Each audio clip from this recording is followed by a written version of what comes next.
امروز جشن اجدادیمون تیرگان در باغ ایرم شهر دوشنبه جشن گرفته می شود و باید گفت که جشن تیرگان دوام منطقی جشنهای اجدادیمون به مانند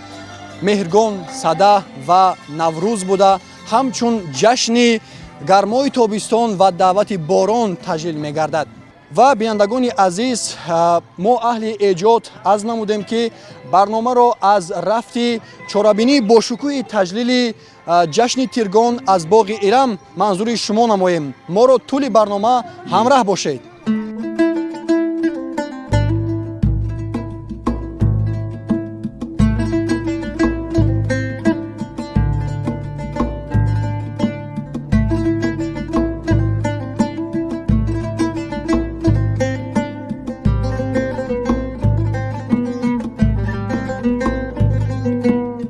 با مقصد تامین اجرای امر پرزیدنت جمهوری تاجیکستان از 3 ینوری سال 2023 و سپارش راهبر دستگاه اجرایی پرزیدنت جمهوری تاجیکستان در مؤسسه دعوتی باغ ایرم شهر دوشنبه جشن تیرگان و عید زردآلو و نمایش خوشمېوه‌های تاجیکستان برگزار گردید. در چارابینی معاون سروزیر جمهوری تاجیکستان سلیمان زیازاده و نمایندگان وزارت و اداره‌های داخلدار اشتراک کردند. از صبح بروقت در باغ ایرم پایتخت فضای عیدانه برپا گردیده بود. نمایندگان تمام شهر و نواحی مملکت حاصل زراعت کشاورزی را که با مهنت پیوسته به دست آوردند به معرض تماشا گذاشته بودند.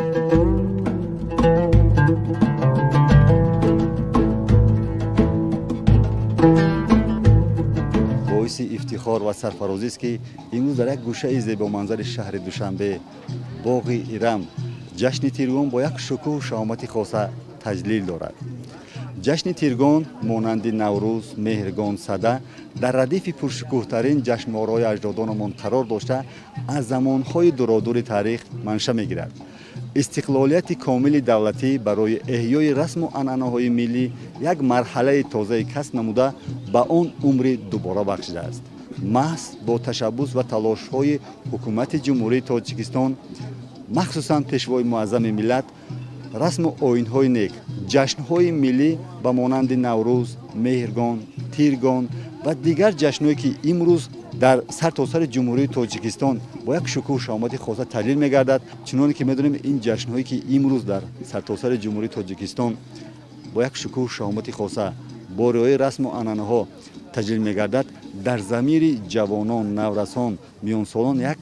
احساس وطن دوستی، خودآگاهی و خودشناسی را بیدار می‌کند.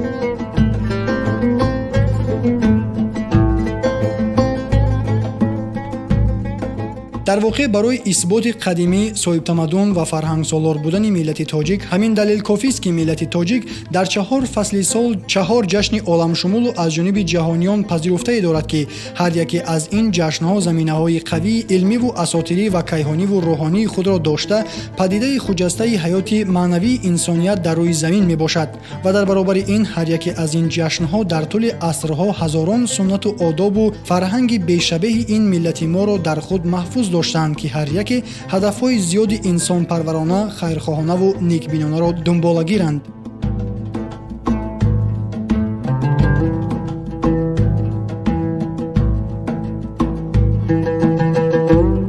یکی از مراسم‌های جشن تیرگان انفال کوزه می باشد که در این روز مردم بین هم جمع آمده قرائت شعرها، دوبیتی و رباعی‌ها می کردند. یک روز پیش از برگزاری جشن تیرگان کوزه سبز را که چکدول می گفتند پر از آب کرده خانه‌های مردم می گشتند و شخصانی که نیت و آرزوی در دل دارند جواهرات‌های گوناگون را داخل آن چکدول می‌انداختند و با ابریشم سبز که متاع بافیده بودند بالای آن را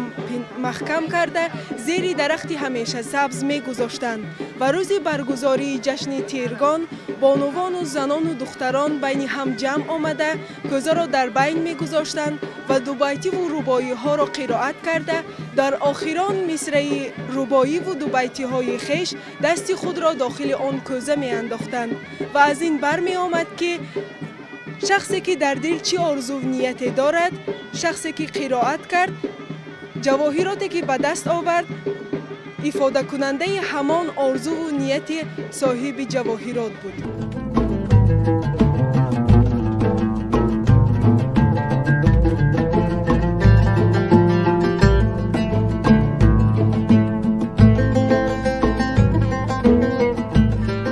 дар маросими таҷлили ҷашни тиргон ва баргузории иди зардолу ва намоиши хушкмеваҳои Тоҷикистон анвои гуногуни ҳосили зироату меваҷот, зардолу ва хушкмеваи он, маҳсулотҳои аз зардолу омодашуда, маҳсулоти донагӣ аз ҷумла гандуму мош, нахуду лӯбиё, дар умум намунаи тамоми дастранҷи деҳқонони тамоми шаҳру ноҳияҳои мамлакат барои меҳмонон пешниҳод гардиданд, ки ҳар кадом аз хони бою таърихи кӯҳан доштани тоҷикон дарак медод.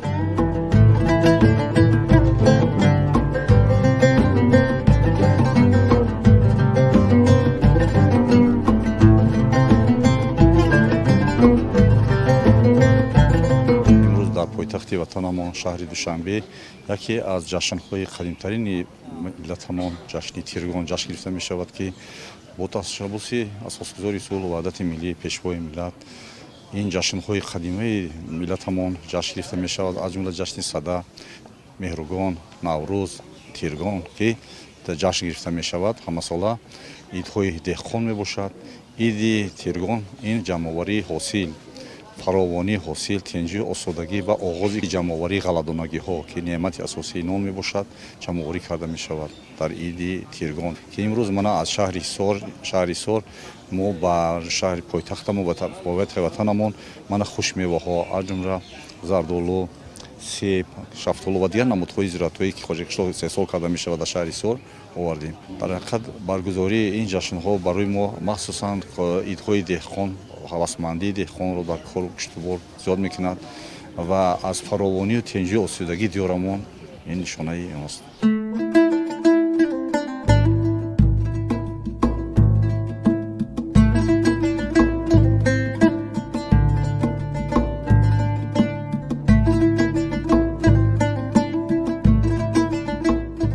бояд гуфт ки Тоҷикистон яке аз минтақаи қадимтарини парваришкунандаи зардолу дар ҷаҳон ба ҳисоб рафта, дорои 60,000 гектар боғоти он мебошад, ки қариб 40,000 гектарашро боғҳои ҳосилдиҳанда ташкил мекунанд. ноҳияҳои водии вилояти Суғд минтақаҳои асосии зардолупарварӣ буда, мувофиқи маълумотҳои раёсати кишоварзии вилоят ба санаи 1 январи 2023 аз 62,056 аз 19 гектар боғҳои меваҷот, 50,037 аз 16 гектар ё 80,6% майдонро зардолузор ташкил медиҳад. ноҳияҳои калонтарини зардолупарвар дар вилоят ва ҷумҳурӣ ин ноҳияи Ашт, Конибодом, Бобоҷон Ғафуров, Исфара мебошанд, ки 76 аз 124% майдони зардолузори ҷумҳурӣ дар ҳудуди ин ноҳияҳо ҷойгир аст.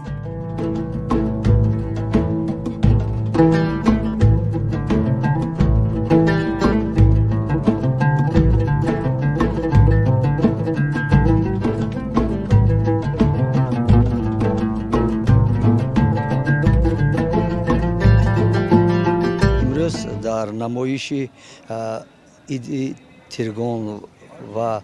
иди зардолу ва меваҳои хушки Тоҷикистон 14 шаҳру ноҳияи вилояти Суғд иштирок доранд ва маҳсулотҳои худро пешниҳод намуда истоданд, аз ҷумла зандолупарварои шаҳри ноҳияи вилояти Суғд, ноҳияи Ашт, Бобоҷон Ғафуров, Исфара, Конибодом, Айни ва дигар шаҳрноҳие ки имрӯз дар намоиш иштирок намуда истоданд, маҳсулотҳои худро пешниҳод намуда истоданд. аз қабили бандубастҳое ки дар шаҳру ноҳияҳои вилоят мешавад, асосан бандубаст дар шаҳри ноҳияҳои Бобоҷон Ғафуров, Исфара, Конибодом зиёд мебошад ва ноҳияи Ашт ки асосан содироти меваи хушк ва меваи тар асосан аз ноҳияҳои Бобоҷон Ғафуров, Ашт, Исфара ва Конибодом карда мешавад. то имрӯз зиёда аз 6,000 тонна меваи тар содирот карда шуд, ки дар шаҳрҳои Россия ва ҷумҳурии Қазоқистон содирот карда шуда ва содирот идома дорад. имрӯзҳо ҷамъоварии зардолу ба иди тиргон рост омада истодааст, ки ва шаҳру ноҳияҳое ки зандолупарвар мебошанд, аз тарафи мутахассисон апробатсия гузаронида шуд, ки мо зиёда аз 110,000 тонна зардолу истеҳсол мекунем сол.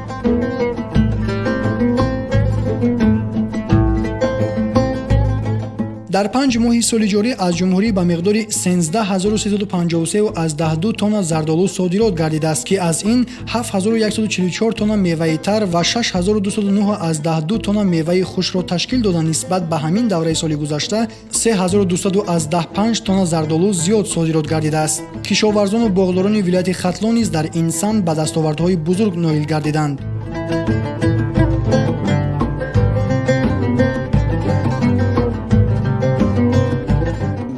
талошу дастури ҳидоятҳои пешвои маъзами миллат иду суннатҳои мардумӣ мо аз нав эҳё гардида истодааст ва дар радифи идҳои наврӯз, меҳргон, сада мо имсол аввалин маротиба иди тиргонро дирӯз мо дар маркази вилояти хатлон шаҳри бохтар ҷашн гирифтем ва имрӯз чиқаре ки шумо шоҳид ҳастем дар маркази пойтахт шаҳри душанбе ва дар вилояти хатлон ки дорои 25 шаҳру ноҳиён мебошад бисёр шароити хуб барои парвариши махсус чӣ аз ҳисоби сабзавот чӣ аз ҳисоби меваҷот бисёр як иқлими мутобиқ аст. ҳама медонад ки 65% маҳсулоти кишоварзии таъминоти ҷумҳурӣ ва содирот маҳз ба дӯши вилояти хатлон рост меояд ва ногуфта намонад ки имрӯз кишоварзони вилояти хатлон ба хусус кишоварзони минтақаи кӯлоб дар асоси дастури ҳидоятҳои пешвои муаззами миллат имрӯз бунёди боғҳои содиротиро хеле дар сатҳи зарурӣ ба роҳ мондан истеҳсоли маҳсулотро аз он ҷумла аз ин боғҳо ҳам барои захира ва ҳам барои содирот омода намуданд ва имрӯз кишоварзони мо талош ба он доранд ки ҳамин маҳсулотҳоро дар шакли хушкмева банду бас намуда ба содирот бо нархи дастрас пешниҳод кунанд.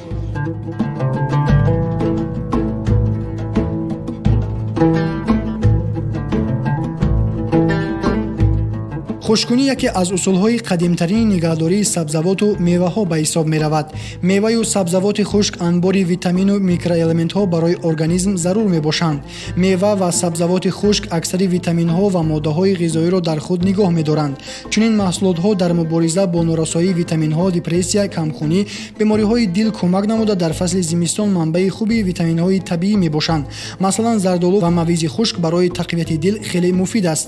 инчунин дар гӯшаи ҳунарҳои мардумӣ созҳои халқӣ, дутору доираи рубоб, либосҳои миллӣ, чакан, атласу адрас ва дигар намудҳои гуногуни маҳсули дасти занону духтарон ба маърази тамошо гузошта шуда буданд, ки ба ҷашнвора зебоии дигар мебахшиданд. дар қисмати дигар гӯшаи намоиши имконият ва дастовардҳои соҳаи сайёҳии мамлакат ба намоиш гузошта шуда зарфиятҳои сайёҳии ҷумҳурӣ муаррифӣ гардид.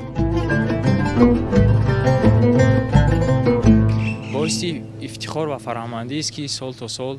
бо дастгирии ҳукумати ҷумҳурии тоҷикистон таҳти сиёсати созандаи пешвои муаззами миллат ҷумҳурии тоҷикистон ҳамчун кишвари сайёҳӣ дар арсаи ҷаҳонӣ муаррифӣ шуда истодааст. бо мақсади муаррифӣ намудани имкониятҳои сайёҳӣ ва ташаккули бренди миллии сайёҳӣ имрӯз дар кишвари мо як қатор идҳои миллӣ баргузор мегардад ки ин барои рушди сайёҳӣ мусоидат менамояд. пеш аз ҳама ин иди сада, наврӯз, тиргон ва меҳргон мебошад ки ҳамчун бренди миллии сайёҳӣ ҷашн гирифта мешавад ва имрӯз кумитаи рушди сайёҳӣ барои муаррифӣ намудани имкониятҳои сайёҳии ҷумҳурии тоҷикистон яъне шаҳрчаи сайёҳӣ яъне шаҳряки сайёҳиро бо дар назардошти лавозимотҳои сайёҳӣ ва маводҳои армонҳои сайёҳиро ба мавриди намоиш гузошта шудааст ки дар ин чорабинӣ баҳри баҳра гирифтани яъне меҳмонони хориҷӣ ва дохилӣ мебошад ва имрӯз тавассути ширкатҳои сайёҳӣ низ хатсайриҳои сайёҳӣ вобаста ба баргузории идҳои миллӣ яъне ҷашни сада, наврӯз, тиргон ва меҳргон яъне хатсайриҳо яъне мутобиқ карда шудаанд ки имрӯз гурӯҳҳои сайёҳӣ ки ба шаҳри Душанбе бо мақсади сайёҳӣ сафар мекунанд аз ин чорабиниҳо дидан мекунанд ва кумитаи рушди сайёҳӣ дар оянда низ ҷиҳати табдил додани чунин чорабиниҳо бар карнавалҳои сайёҳӣ яъне барномаҳои фароғатии фарҳангӣ яъне ҷалб намудани сайёҳони хориҷӣ ва ватанӣ дар ҳамкорӣ бо вазорати идора чораҳои амалӣ меандешад.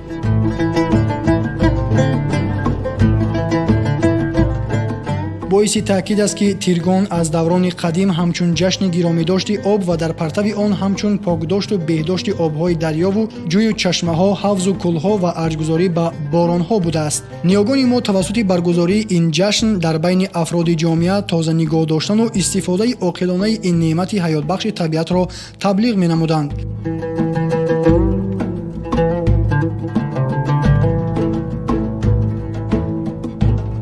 طبق دستور و سپارش‌های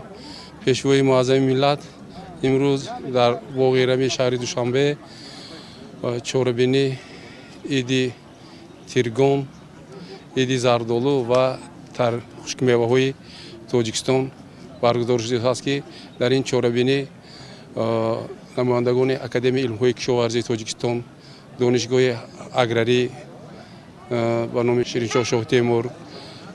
نمایندگان ولایت سوخت دو خطلان و ناحیه‌های تابع جمهور اشتراک دارند و در این چهاربینی مذکور دستاوردهای خود را بخشیده به عید تیرگون و زردالو اینچنین خشک میوه‌های تاجیکستان پیشکش نمودند.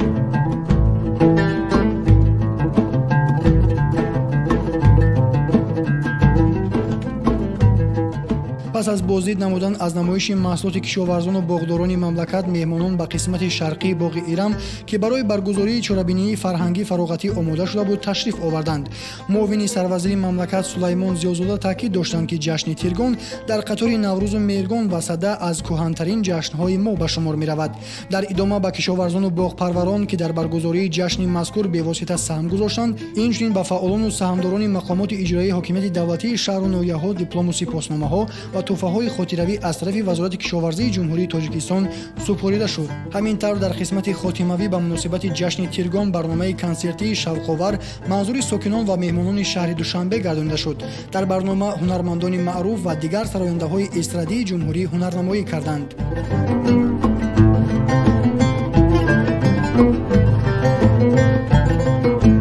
باید گفت که جشن‌های ملی موسمی تاجیکان با مانند